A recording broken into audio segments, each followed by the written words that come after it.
Selamat malam kaum Bapa terkasih. Kembali kita bertemu dalam ibadah persekutuan kaum Bapa kita. Sekalipun kita masih beribadah di rumah-rumah, namun kita percaya Tuhan tetap ada bersama-sama dengan kita dan persekutuan kita. Pemberita firman pada ibadah kita pada malam hari ini akan dibawakan oleh Ibu Pendeta Juliana Parapatlende. Dan sebelum kita beribadah, mari kita mengambil waktu untuk bersatu teduh secara pribadi.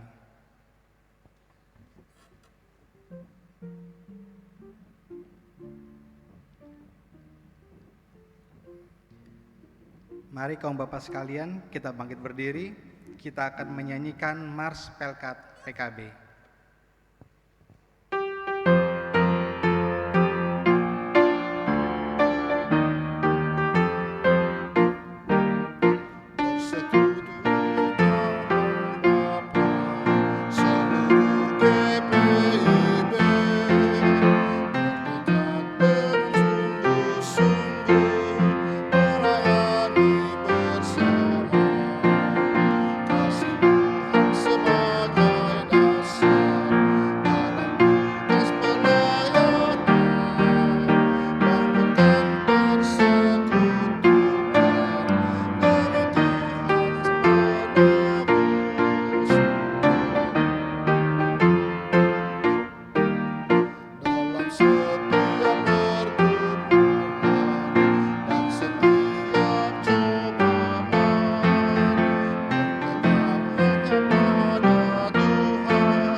Tuhan memiliki banyak cara untuk membuat kita semakin dekat dengannya. Meski hati terus tergoda untuk bersungut-sungut maupun menolaknya. Saudara, marilah kita terus takut akan Tuhan, menyerahkan diri kepadanya. Meski berat memikul beban hidup ini, Tuhan akan memberikan kelegaan bagi setiap insan yang setia kepadanya. Dan mari kita menghadap Allah dalam ibadah ini dengan mengangkat pujian dari Kidung Jemaat 18, bait yang pertama dan yang kedua, Allah hadir bagi kita.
Mari kita berdoa. Bapa terkasih, kami mengucap syukur untuk segala kebaikan dan penyertaan Tuhan untuk hidup kami. Dan sebagai respon kami mengucap syukur Bapa, kami mau menikmati akan ibadah persekutuan kaum Bapa kami. Tuhan layakkan kami, dan biar kami boleh menangkan oleh kebenaran firman-Mu. Layakkan kami Bapa, di dalam nama Yesus kami berdoa. Amin. Kita akan bacakan Mazmur pujian yang terambil dari Mazmur 133 ayat pertama hingga yang ketiga secara berbalasan. Sungguh alangkah baiknya dan indahnya apabila saudara-saudara diam bersama dengan rukun, seperti minyak yang baik di atas kepala, meleleh ke janggut yang meleleh ke janggut Harun, dan ke leher jubahnya, seperti embun gunung Hermon yang turun, ke atas gunung-gunung Sion, sebab kesanalah Tuhan memerintahkan berkat. kehidupan untuk selama-lamanya. Kau Bapa disilakan duduk kembali. Dan sebelum kita mendengarkan akan kebenaran firman Tuhan, kita memuji Tuhan kembali dari Kidung Jemaat 18 baitnya yang ketiga.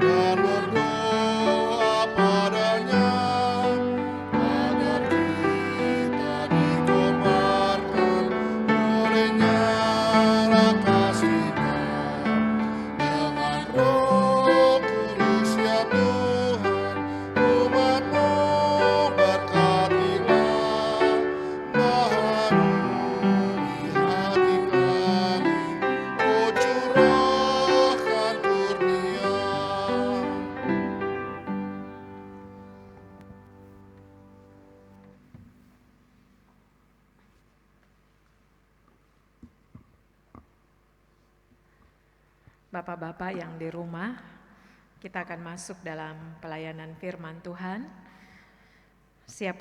Mari kita siapkan pembacaan Alkitab terambil dari kitab Yunus pasal 3 ayat 1 hingga ayat yang ke-9. Yunus pasal 3 ayat 1 hingga ayat yang ke-9. Mari Alkitab tetap terbuka, kita mohon bimbingan Roh Kudus, kita berdoa. Tuhan Yesus yang di sorga, lembutkanlah hati kami, sehingga ketika Engkau menaburkan kebenaran firman-Mu, kami bersedia untuk dibentuk dan firman-Mu bertumbuh, berbuah dalam kehidupan kami. Berkuasalah atas kami semua, Bapak-bapak GPIB Irene ini, sehingga kami senantiasa berjalan seturut dengan kehendak-Mu. Di dalam Yesus Kristus firman yang hidup, kami sudah berdoa. Amin. Saudara-saudaraku, saya undang kita berdiri. Yunus pasal 3, ayat 1 hingga ayat yang ke-9, demikian firman Tuhan. Datanglah firman Tuhan kepada Yunus untuk kedua kalinya demikian. Bangunlah, pergilah ke Nineve, kota yang besar itu, dan sampaikanlah kepadanya seruan yang kufirmankan kepadamu. Bersiaplah Yunus, lalu pergi ke Nineve, sesuai dengan firman Allah. Nineve adalah sebuah kota yang mengagumkan besarnya, 3 kali perjalanan luasnya. Mulailah Yunus masuk ke dalam kota itu sehari, perjalanan jauhnya, lalu berseru, 40 hari lagi maka Nineve akan ditunggang balikan. Orang Nineve percaya kepada Allah, lalu mereka mengumumkan puasa dan mereka, baik orang dewasa maupun anak-anak, mengenakan kain kabung.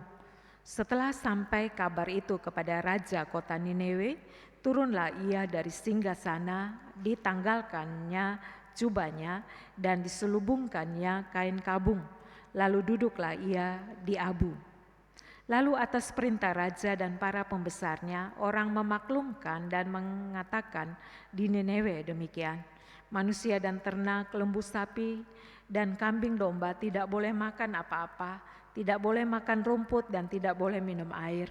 Haruslah semua manusia dan ternak berselubung kain kabung dan berseru dengan keras kepada Allah, serta haruslah masing-masing berbalik dari tingkah lakunya yang jahat dan dari kekerasan yang dilakukannya. Siapa tahu mungkin Allah akan berbalik dan menyesal serta berpaling dari murkanya yang bernyala-nyala itu, sehingga kita tidak binasa. Demikian firman Tuhan. Yang berbahagia adalah mereka yang mendengarkan firman Tuhan dan yang memeliharanya. Haleluya.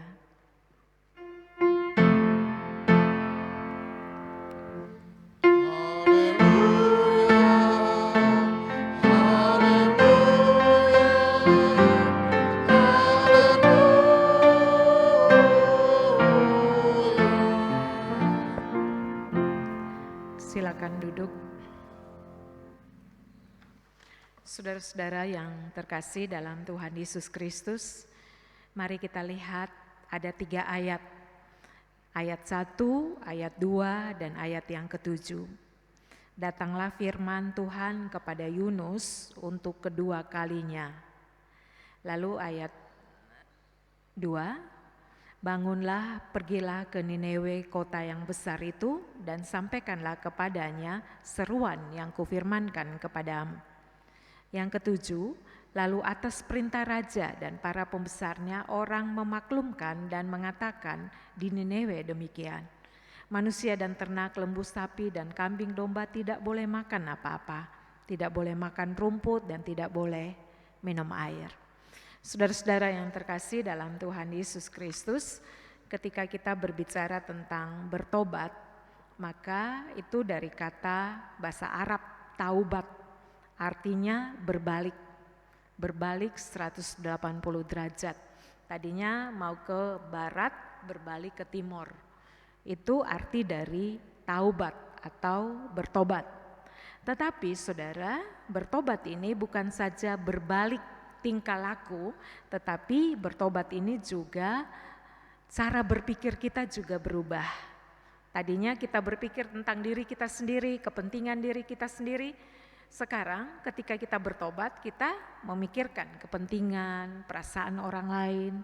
Jadi bertobat ini bukan saja sikap tingkah laku kita yang berubah, tetapi cara berpikir kita berubah. Kita juga berpikir tentang orang lain, keselamatan orang lain, apa yang terjadi dengan orang lain. Itu adalah cara berpikir yang diubah. Ketika kita bertobat, kita juga tidak saja memikirkan diri kita, tetapi kita juga memikirkan gereja kita.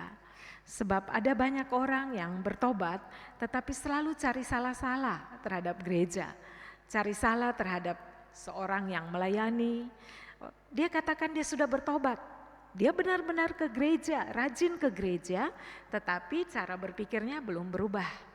Jadi kalau kita berada dalam posisi itu, berarti kita belum bertobat. Ada berbagai macam bertobat. Ada yang pertama, ada orang yang benar-benar tidak bertobat. Sudah diingatkan juga tidak bertobat. Saya kasih contoh, Kain.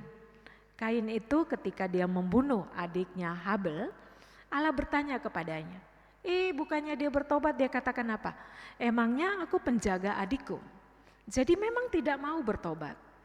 Tetapi yang kedua, ada orang yang menyesal. Menyesal tetapi tidak bertobat.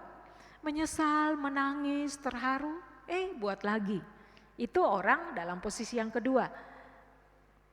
Menyesal tetapi tidak bertobat. Saya kasih contoh Saul. Saul itu menyesal. Raja Saul itu menyesal, dia bersalah tapi dia tidak bertobat. Dia mengambil korban yang seharusnya bukan tugas dia, itu tugas para imam. Tetapi dia mengulang sikap itu lagi. Tetapi ada orang yang bertobat, ini yang ketiga. Bertobat tapi tidak melakukan kebaikan. Sudah bertobat tapi melakukan yang salah. Itu Yudas. Yudas itu bertobat, dia menyesal, dia sudah menjual gurunya 30 keping perak. Dia menyesal, dia mengembalikan uang itu. Tetapi dia melakukan hal yang salah, dia bunuh diri. Sehingga saudara-saudara ada yang masuk kategori itu. Bertobat tapi masih saja melakukan kesalahan. Dan saudara yang keempat, ada orang yang menyesal, bertobat, lalu melakukan segala yang baik. Kita masuk kategori mana? Kita bisa koreksi diri kita sendiri masing-masing. Nah saudara, ketika saudara mengatakan bertobat, berarti saudara mengambil keputusan untuk berbalik kepada Tuhan. cara berpikir saudara juga berubah. Ketika saudara bertobat, saudara ada hidup dalam pengharapan kepada Tuhan. Saudara tidak mudah berputus asa, tetapi saudara memuliakan Tuhan. Saudara mengatakan saudara bertobat, berarti saudara setiap hari hidup dalam kebaikan. Karena saudara, kita ini kadang-kadang terjebak, kita hidup dalam kehidupan yang berdosa. Hari ini kita mengatakan kita tidak mau dosa lagi, kita lakukan lagi. Sehingga saudara-saudara orang yang bertobat, orang yang selalu mau datang kepada Tuhan mohon pengampunan. Lalu mau dengan berjiwa besar hidup dalam kehidupan yang baru. Nah saudara, dari sini kita dapat memahami firman Tuhan yang kita baca. Ayat pertama tadi ya, datanglah firman Tuhan kepada Yunus untuk kedua kalinya. Bangunlah, pergilah ke Niniwe, kota yang besar itu, dan sampaikanlah kepadanya seruan yang kufirmankan kepadamu. Saudara, cerita tentang Yunus ini kita sudah tahu bersama. Tetapi saya mau kita ingat arti dari Yunus. Yunus ini artinya merpati. Merpati itu adalah hewan yang setia. Jadi Yunus ini arti namanya bagus sekali, setia. Merpati itu kan ada istilah merpati tidak pernah ingkar janji. Tetapi saudara-saudara yang terkasih, Yunus yang notabene harusnya setia, ternyata tidak setia. Kita lihat di sini, datanglah firman Tuhan yang kedua kali. Itu berarti ada pertama kalinya. Pertama kalinya Tuhan meminta kepada Yunus untuk datang ke Niniwe. Tetapi Yunus pergi ke Tarsus. Sehingga saudara-saudara yang terkasih, Yunus disuruh ke Niniwe memberitakan firman supaya mereka bertobat. Yunus ke Tarsus. Karena apa? Yunus tidak suka terhadap orang Niniwe. Saudara-saudara, orang Niniwe ini adalah orang yang jahat sekali. Jahat kenapa? Kalau mereka menang perang, mereka bukan saja melawan tentara-tentara atau prajurit-prajurit yang berperang dengan mereka, mereka juga memusnahkan para perempuan, para anak-anak juga disiksa dan juga dibunuh. Sehingga saudara-saudara, kejahatan Niniwe ini adalah kejahatan yang sangat besar. Dan Yunus tahu hal itu. Sehingga Yunus tidak mau ke sana. Untuk apa? Niniwe, bangsa yang besar ini ternyata bangsa yang tidak bisa membedakan tangan kiri dan tangan kanan. Dan mereka adalah bangsa yang jahat. Sehingga Niniwe ini patut dihukum menurut Yunus. Menurut Yunus, kenapa kasih di kesempatan kedua kepada mereka? Orang yang jahat itu patut dihukum. Tetapi saudara-saudara yang terkasih, bagi Allah tidak. Allah menyayangi Niniwe. Allah mau supaya Yunus pergi untuk memberitakan pertobatan kepada mereka. Tetapi saudara, Yunus yang tidak mengikuti anjuran atau perintah Allah ini, akhirnya kita tahu Yunus pergi berlayar ke Tarsis dan ombak besar, dan mereka tahu bahwa ada orang yang bersalah di kapal itu sehingga akhirnya mereka membuang Yunus ke laut.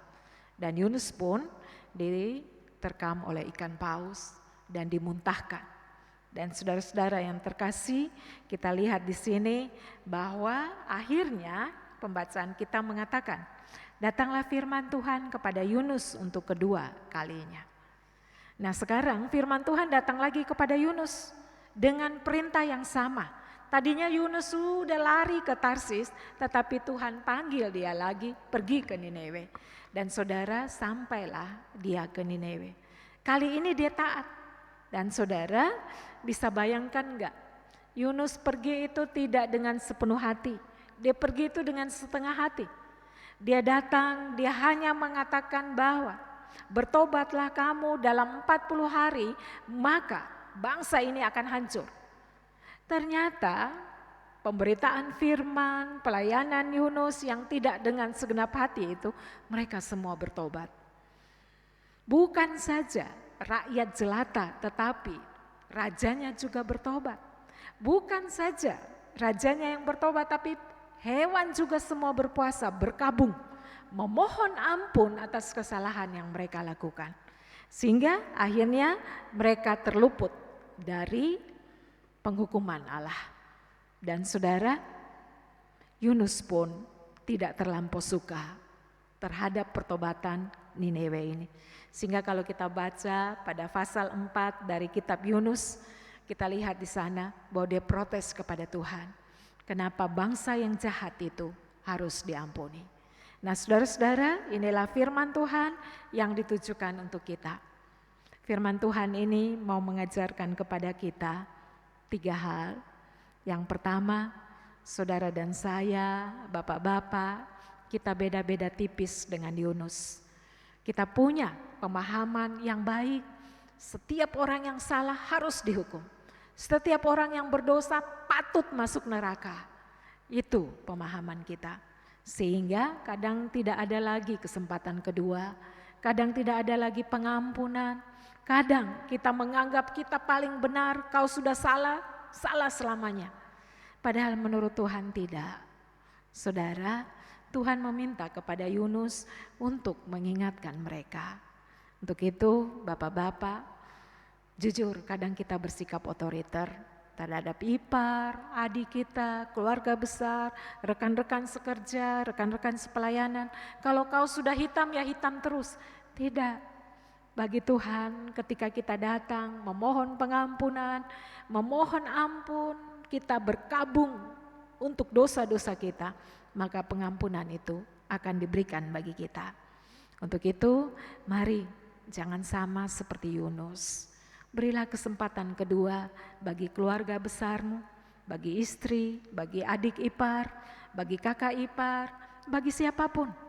Bahwa bagi Tuhan, Dia mengasihi semua orang, ada kesempatan kedua yang Dia berikan bagi semua orang. Bukankah saudara dan saya juga mendapat kesempatan itu? Kenapa kita tega terhadap orang-orang di sekitar kita? Jangan bersikap seperti Yunus. Yang kedua, saudara-saudara yang terkasih dalam Tuhan Yesus Kristus, kita diingatkan bahwa sudahkah kita melayani dengan sepenuh hati? Sudahkah kita melayani benar, sungguh-sungguh melayani Tuhan? Jangan-jangan kita melayani dengan setengah hati, karena di tengah pelayanan kita punya pemahaman sendiri. Kita lupa bahwa Allah itu mempunyai kasih yang besar, luas, dalam, dan tinggi. Kita lupa bahwa Allah mengasihi orang sekalipun jelas-jelas dia bersalah. Tetapi kita punya pemahaman yang lain, sehingga kita melayaninya setengah hati. Dan saudara, kadang kita melayani setengah hati, padahal orang menyambut kita dengan sepenuh hati. Kadang kita melayani setengah hati, kita menganggap bahwa Tuhan tidak mengerti pelayanan kita. Padahal saudara-saudara yang terkasih, Tuhan mau supaya kita berubah. Kita harus melayani dengan sungguh hati. Karena apa? Karena orang-orang di sekitar kita membutuhkan keselamatan, penghargaan, penerimaan, kesempatan kedua. Jadi saudara-saudara, Yunus seharusnya dia malu. Dia melayani setengah hati. Tetapi Nineve semua bertobat. Mari dalam kehidupan kita, saudara mau setengah hati, mau 3/4 hati, saudara mau melayani tidak sungguh-sungguh, yang paling tahu itu adalah saudara dengan Tuhan. Dan alangkah malunya kita ketika Tuhan memenuhi semuanya dengan berlimpah atas hidup kita, sementara kita melakukan untuknya dengan setengah hati. Biarlah kita juga kembali disadarkan oleh kehidupan kita ini. Yang ketiga, saudara-saudara yang terkasih, kita diingatkan mari kita bertobat. Bertobat dengan sungguh-sungguh, bertobat dengan seutuh hati. Karena Tuhan memulihkan kita kembali. Semua kita pasti akan dihukum, semua kita tidak layak. Tetapi ketika kita bertobat dengan sungguh-sungguh, di sini dikatakan pada ayat 9, kalau Tuhan dia menyesal atas penghukumannya, rencana penghukuman Allah. Apakah Allah ada sikap menyesal? Saudara, Allah itu adalah pribadi yang konsisten.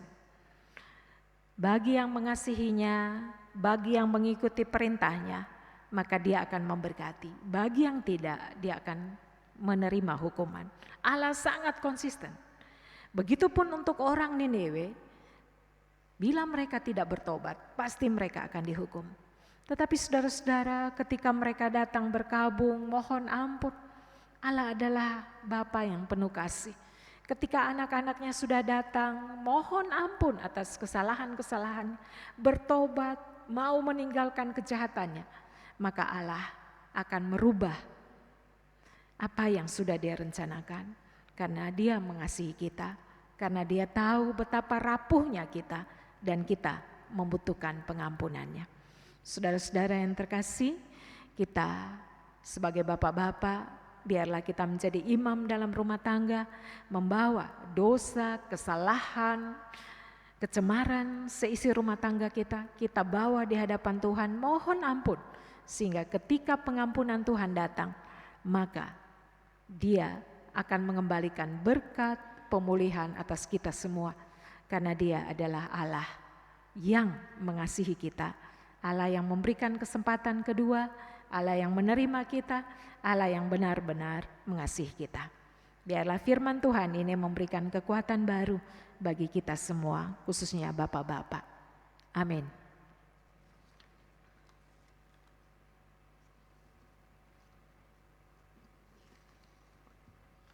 Mari kita menyanyi Kidung Jemaat 57.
Mari kita berdoa. Kami mengucap syukur, berterima kasih banyak karena kami mempunyai Tuhan yang penuh pengasihan, Tuhan yang mempunyai belas kasihan, Tuhan yang maha mengampuni, Tuhan yang masih terus menerima kami, memberikan kesempatan kepada kami, Tuhan yang tidak pernah meninggalkan kami, sekalipun kami berjalan menjauh daripadamu, tetapi Engkau tetap membuka tangan menanti kami berbalik, dan Engkau merangkul, mendekap kami, mengasihi kami. Terima kasih banyak Tuhan Yesus. Biarlah kebenaran firman Tuhan tetap ada di jalan hidup kami, sehingga kami sebagai bapak-bapak, kami juga diberikan kasih-Mu, kami diberikan pengampunan terhadap pasangan hidup kami, kepada anak-anak kami, kepada keluarga besar kami. Kami juga hidup dalam pertobatan, kami juga memohon pengampunan atas segala salah dosa kami, sejak masa muda kami sampai pada saat ini.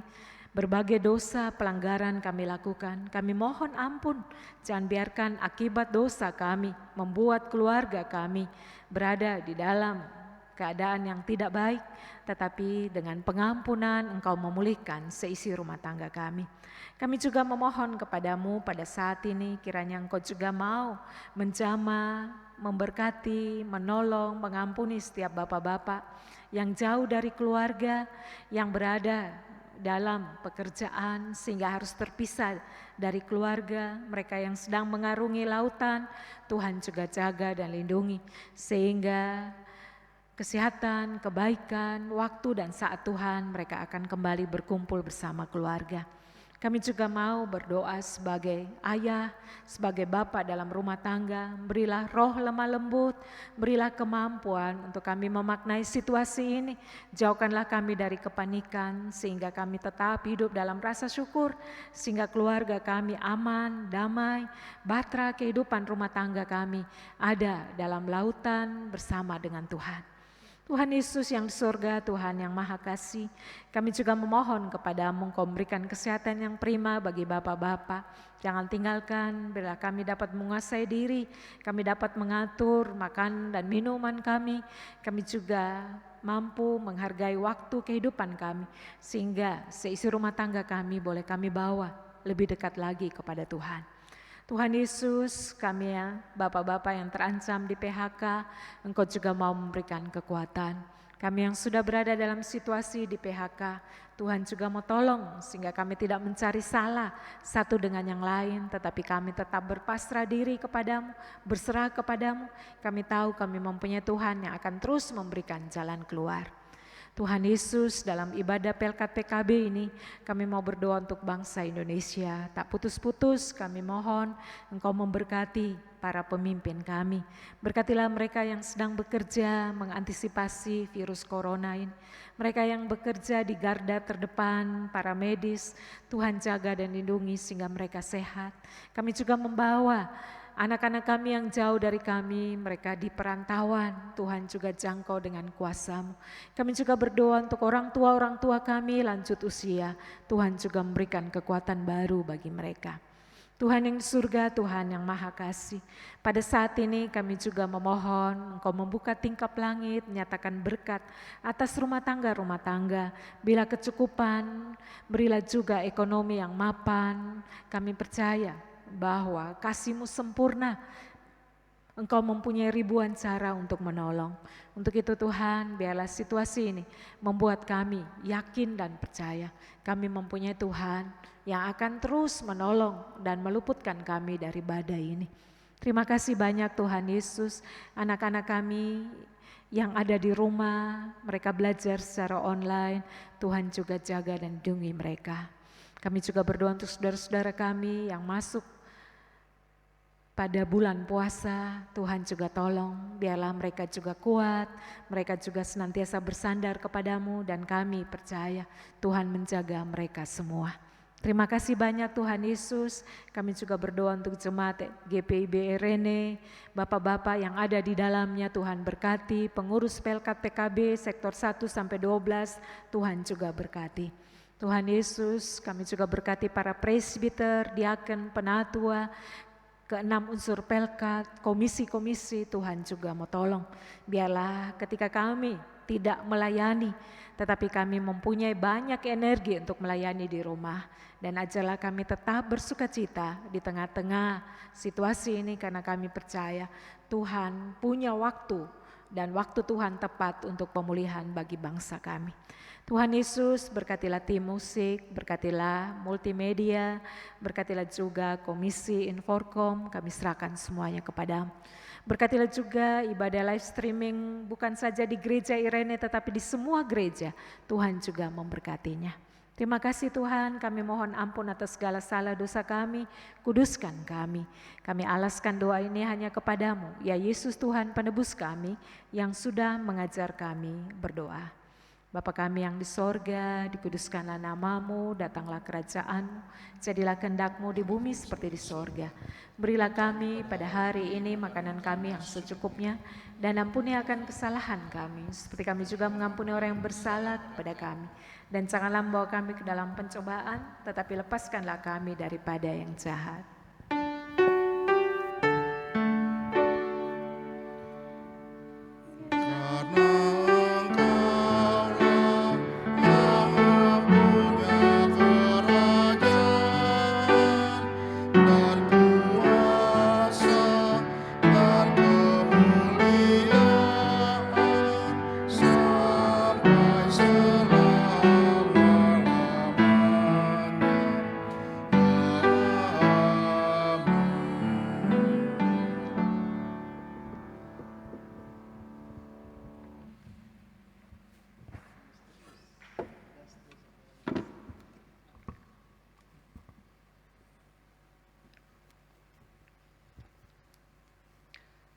Kaum Bapa terkasih, setelah kita diberkati oleh firman Tuhan, marilah kita masuk dalam pengucapan syukur.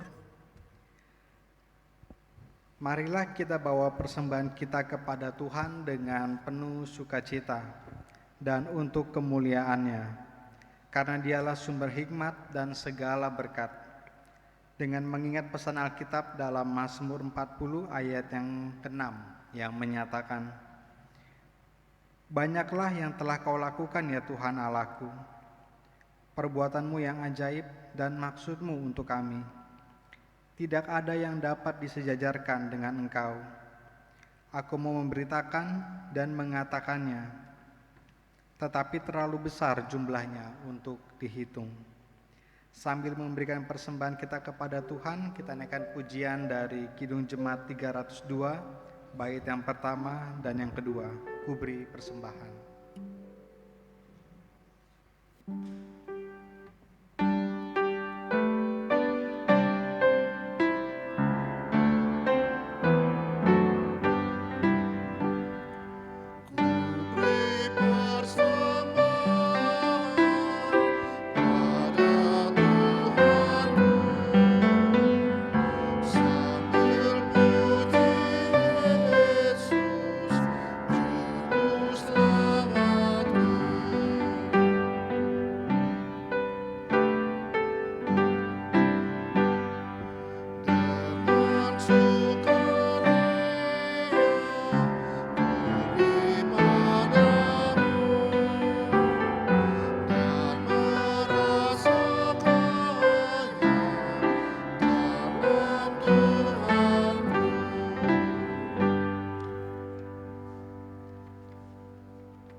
Mari berdiri untuk menyerahkan persembahan kita kepada Tuhan. Dalam doa syukur kita berdoa. Ya Tuhan, siapakah kami ini ya Tuhan, sehingga sanggup memberi kepadamu? Semua yang ada pada kami berasal dari Engkau. Siapakah kami ini ya Tuhan, sehingga tangan-Mu harus menerima dari kami? Engkaulah yang menciptakan kami, dan tangan-Mu lah yang membentuk tubuh dan jiwa kami. Sebab itu kami merendahkan diri kami ya Tuhan, menyerahkan persembahan buah hidup kami. Terimalah persembahan umat-Mu ini, bagaikan dupa yang harum. Engkau sendirilah yang menguduskan persembahan kami yang hina ini, agar layak dipergunakan untuk gereja-Mu. Amin.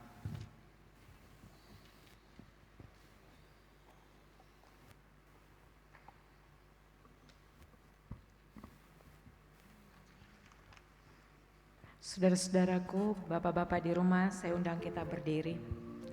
Damai sejahtera dari Tuhan Yesus, biarlah kita menjadi pelaku firman Tuhan dalam kehidupan kita sehari-hari. Kita naikkan pujian pengutusan Gita Bakti 115.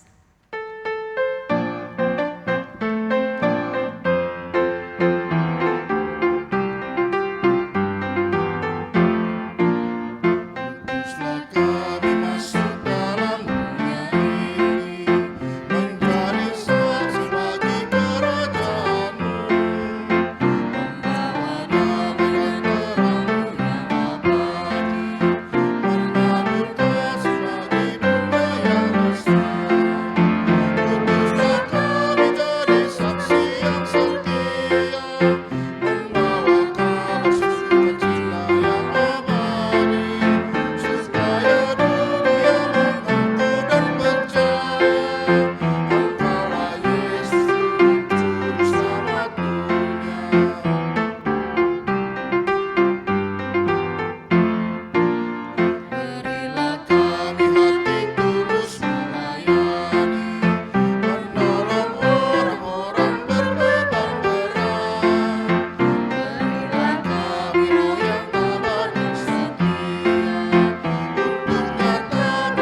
dan pikiran kepada Tuhan, serta terimalah berkat-Nya. Kasih karunia Tuhan Yesus Kristus, pengasihan Allah Bapa, dalam persekutuan dengan Roh Kudus, kiranya tinggal tetap dalam setiap rumah tangga kita, mulai dari sekarang kekal sampai selama-lamanya.